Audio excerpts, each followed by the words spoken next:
Assalamualaikum warahmatullahi wabarakatuh. Alhamdulillah, alhamdulillahi rabbil alamin. Assalatu wassalamu ala ashrafil anbiya'i wal mursalin, Sayyidina wa maulana Muhammadin.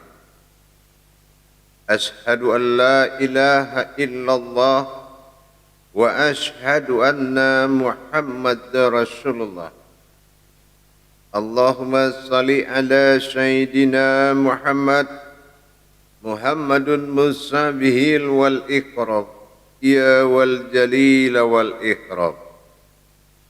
La nabiyya ba'da, amma ba'du, ibadullah wa ittaqullah wa tahirin wal mujahidin. Bersyukur kita kepada Allah dengan mengucapkan Alhamdulillahi Rabbil Alamin atas segala karunia limpahan rahmah dan hidayahnya, serta dengan izinnya juga kita dapat menjalankan amanahnya beramal dan beribadah dunia akhirat, zahir dan batin. Alhamdulillah bertemu lagi dengan saya, Guru Mursyid Syekh Nur Muhammad Buya Irwan Maulana Al-Khalidi, Sumatera Barat, dalam rangka meningkatkan iman dan takwa kita kepada Allah, tentunya dengan meningkatkan derajat amal dan ibadah dan kembali ke sumbernya, yaitu memiliki derajat kodratnya Allah pada diri. Kalau sudah hayat kodrat Allah pada diri, sudah pasti makanya derajat ibadah itu akan naik dan hidayahnya akan menyertai. Insya Allah bersalam kita tidak akan pernah kita lupakan. Marilah sama-sama kita sampaikan kepada junjungan kita Nabi Allah, Nabiul Akhirul Zaman, Rasulullah Muhammad sallallahu alaihi wasallam. Atasnya, untuknya selawatnya kita limpahkan dengan mengkalamkan Allahumma salli ala Sayyidina Muhammad wa ala alihi Sayyidina Muhammad. Alhamdulillah bertemu lagi dengan saya. Sesungguhnya dalam rangka meningkatkan iman dan takwa, YouTube Buya Pasaman Timur sudah pasti terdepan di dalam membela keberadaan marwah umat. Bagaimana tidak dibela? Kajian itu milik umat, bukan milik ulama. Jadi untuk itu mari kita saling berbagi agar tujuan daripada Islam itu terhadap diri kita mencapai Tuhan seutuhnya dan menetapkan umat seutuhnya.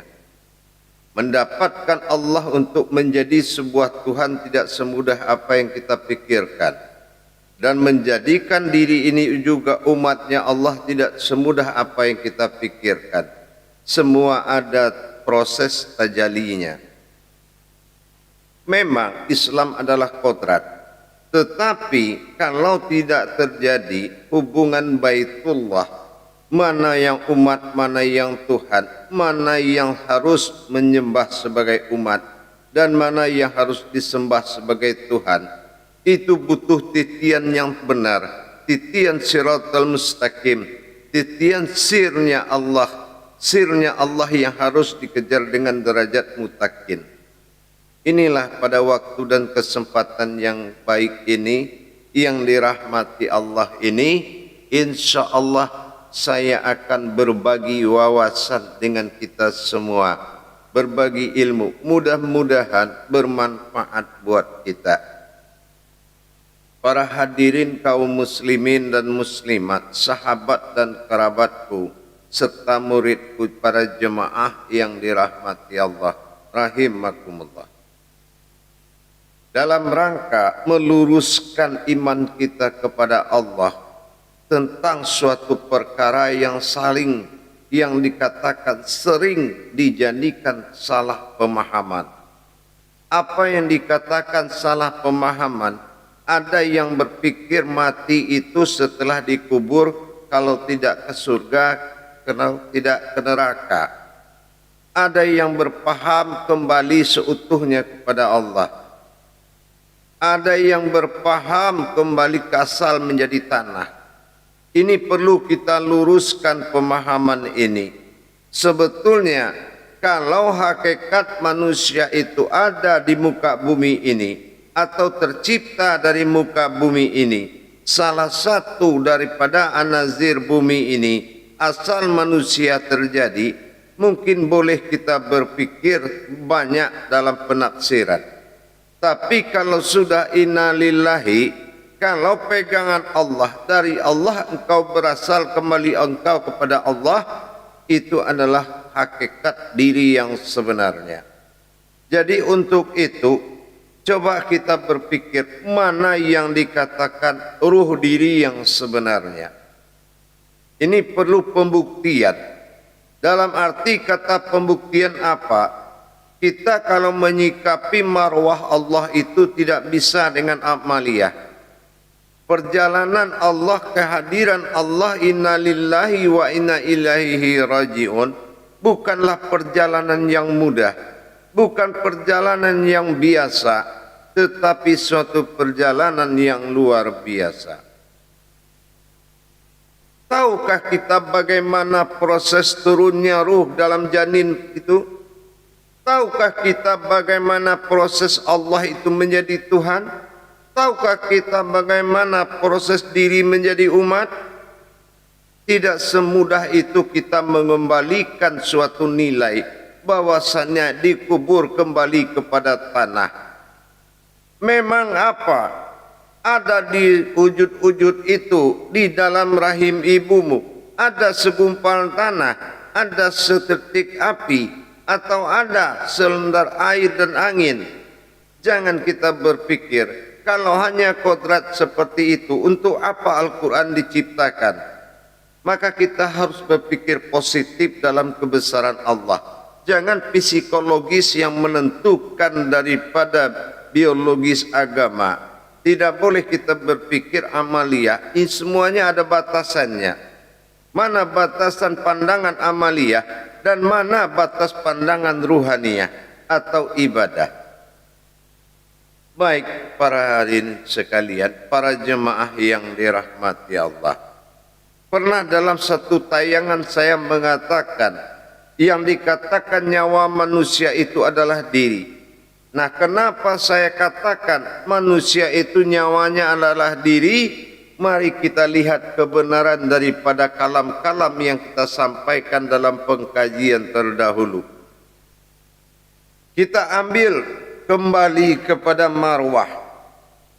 Apa yang dikatakan marwah? 3 perbuatan Allah pada diri, alif lam mim. Ingat dasar kajian dulu. Dari Allah terhadap kepada diri yang Allah, dari Allah kepada alam, diri Allah kepada umat. Dari Allah kepada Allah, dari Allah kepada alam, dari Allah kepada umat. Inilah alif lam mim, perjalanan besar 3 kodrat tadi. Inilah rasio atau dikatakan sir-sir yang ada, yang disembunyikan kunci daripada Al-Quran. Nah, ini sekarang kita pembuktian. Kita lihat kembali, ada di dalam sir kaji, dalam pemahaman tauhid dan tasawuf, kita sudah melihat bahwasanya adanya 2 kehidupan di tangan Allah, atau 3 kehidupan di tangan Allah. Pertama dikatakan sifat ruhu bagi Allah, yaitu ruhku, jatuhnya kepada sifat batin. Yang kedua adalah daripada kodrat zat. Nah, zat ini dikatakan sifat ruhi. Ruhi ini adalah ruh kehidupan. Nah, sementara alam adalah jasad. Nah, inilah yang dikatakan ciptaan. Batas ciptaan itu adalah jasad, tapi batas yang dijadikan ada 2 kodrat, batin dan zat. yaitu berwujud kepada nur yang menjadi kehidupan jasad. Pegangan di sini antara ruhi dengan ruhu, inilah yang dikatakan inna lillahi. Mana ruhu bagi diri, mana ruh batin, mana yang dikatakan ruhku kata Allah, mana yang dikatakan ruh yang kuciptakan. Nah, ini beda antara ruhi dengan ruhu. Innama amruhu say'an awrada ayyakulallahu kun fayakun. Ada lahu di situ. Lahu itu dalam hakikat itu dikatakan tubuh batin. Nah, sementara di dalam ruhi tadi kita sudah tahu bahwasanya kalau kita berpedoman kembali kepada surat Al-Hijr ayat 29, Allah mengatakan bismillahirrahmanirrahim, fa iza sawaituhu wa nafaqtu. Ya, di sini Allah katakan wa nafaqtu fihi, wa nafaqtu fihi mirruhi. Nah, di sini ada kata mirruhi, faqaullahu. Nah, di sini juga ada kata lahu, sajidin, yang sujud. Jadi kalau kita mengkaitkan kembali bahwasan di sini timbul beberapa makna yang artinya, maka apabila aku telah menyempurnakan kejadiannya dan telah meniupkan rohku kepadanya, rohku yang kuciptakan, nah maka tunduklah kamu kepadanya dengan bersujud. Jadi siapa? Nah, inilah ruhu. Ruh ciptaan adalah ruhi. Nah, inilah hayat. Inilah kodrat. Tapi yang dikatakan ruhu ini adalah wujud, sir. Nah, jadi sini perbedaan.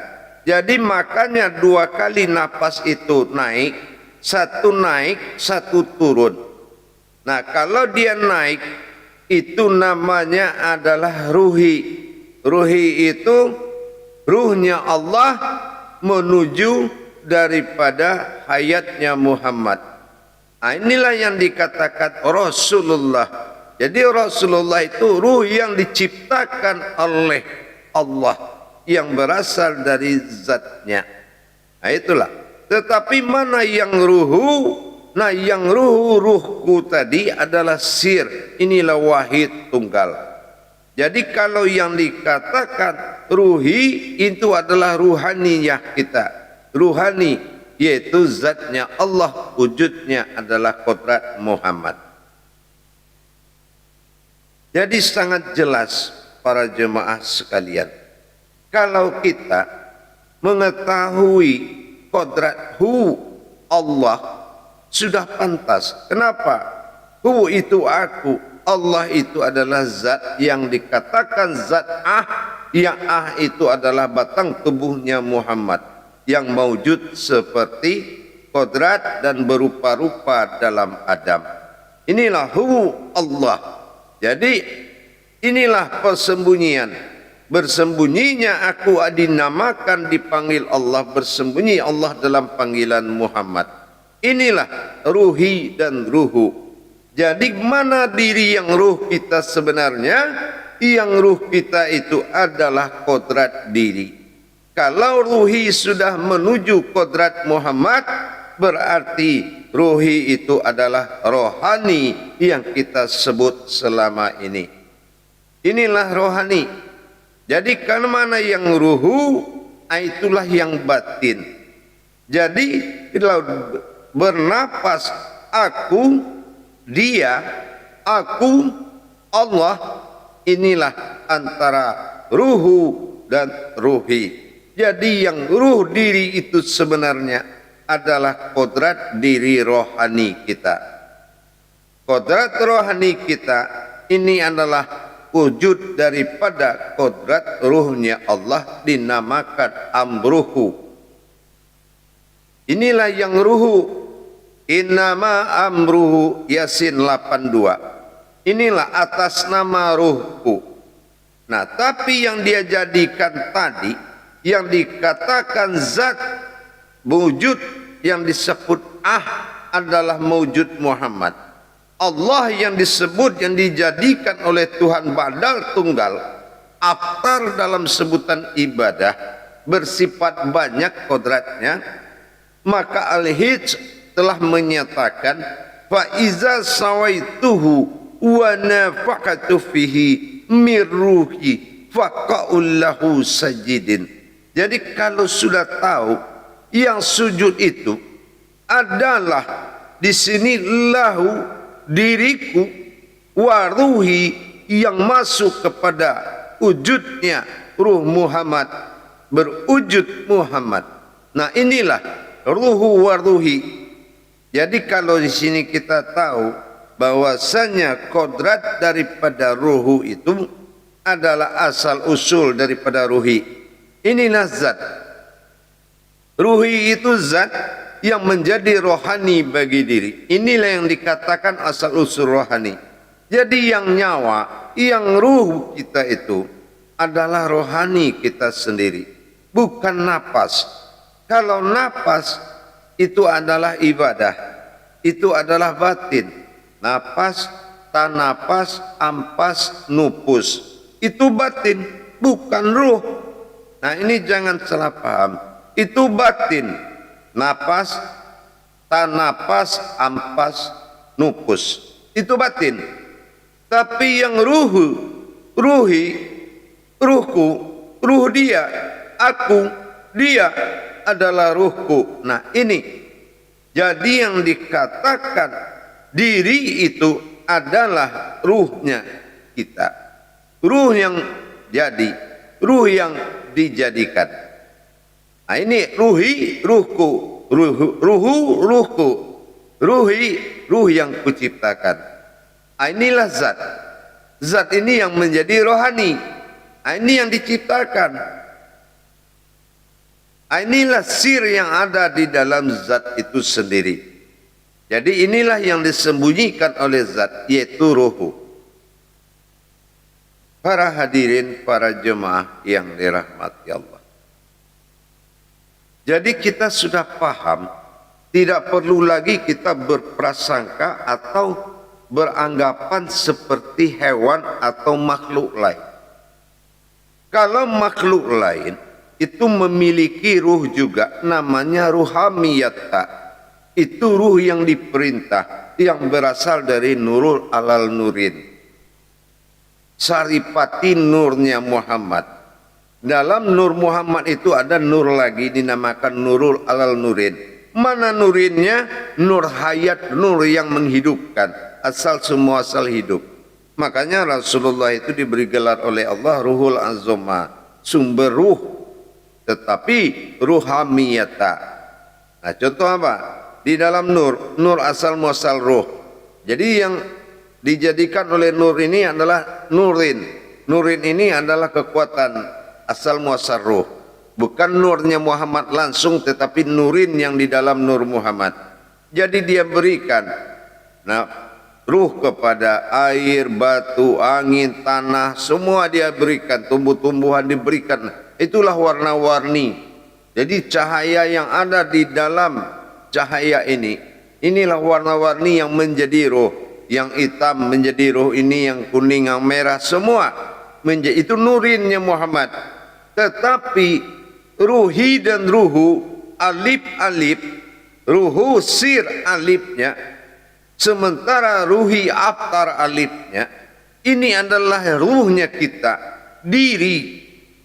Berhentilah mengatakan ruh seperti ruh hewan atau ruh makhluk. Tetapi ruh diri itu adalah wujud dan maujud. Ini yang dikatakan waruhu waruhi. Mana jasad, disinilah ciptaan. Setelah Adam disempurnakan, maka kutiupkan seluruh ciptaanku. Nah, di sini kan surat Al-Hijj tadi sudah sangat jelas di 29 mengatakan seperti itu. Jadi para jemaah sekalian yang dirahmati Allah rahimakumullah. Alhamdulillah, perlahan-lahan kita selalu belajar dan belajar mencari kemuliaan Allah dalam diri. Bukan suatu pemahaman dan aliran, tetapi Al-Quran yang bercerita. Bagaimana Al-Quran bercerita? Berdalilnya Allah. Bagaimana cara Allah berdalil? Melalui wali-walinya, pesuruh-pesuruhnya. Ada wali Allah, ada pesuruh-pesuruhnya Allah. Inilah yang dikatakan dalilnya Allah. Bidahlihi marifatul haq fil ilmi. Kebenaran sebuah ilmu itu ditentukan oleh dalilku sendiri. Tidak mudah seorang wali bicara. Tidak sembarangan sebuah kewalian berbicara. Pembicaraan adalah kodratnya Allah. Insya Allah, dengan kita sudah memahami, meningkatkan pengetahuan kita. Kalau mengenai ruh ini sudah selesai dalam pemahaman. Jadi kalau sudah selesai dalam kitab wujud dan semua sudah terbukti, waruhu waruhi, ruhu 82 yasinnya, al-hid 29 ada ciptaan ruhi, maka hi sifat kehidupan Muhammad, hu sifat keakuan bagi Allah. Maujudlah Allah pada Muhammad. Inilah yang menjadi ruhi waruhu waruhani. Inilah rohani. Dan ruhu adalah batin, kita disebut Rabbani. Inilah diri. Jadi kalau sudah kita tahu kodrat diri itu, kenapa napas itu turun naik, itu adalah zikir dan tasbihnya Allah. Akulah Allah. Dalam kodrat Muhammad. Hu Allah. Jadi kalau kita sudah tahu pengakuan Allah yang bersembunyi dalam kodrat Muhammad, inilah hu Allah dalam maujud. Mim, ha, mim, dal. Cukup jelas sekali. Jadi jangan kamu lari lagi jamaah para hadirin dari mana kodrat-kodrat yang telah ditetapkan. Inilah kharirinya Allah. Inilah fiklinya Allah. Dan inilah khaulinya Allah. Insya Allah. Sehingga kita bisa menikmati hidup dengan Allah melalui kodratnya, bukan amalan. Menikmati Allah hidup dengan kodratnya, hayatnya Allah pada diri, bukan sebuah amalan. Tetapi manusia itulah amalannya Allah. Apapun yang kamu cari tentang Allah, carilah pada dirimu sendiri. Wa fi ampusikum afala tubsirun. Insyaallah. Akhirul kalam, wabillahi taufiq wal hidayah. Wassalamu alaikum warahmatullahi wabarakatuh.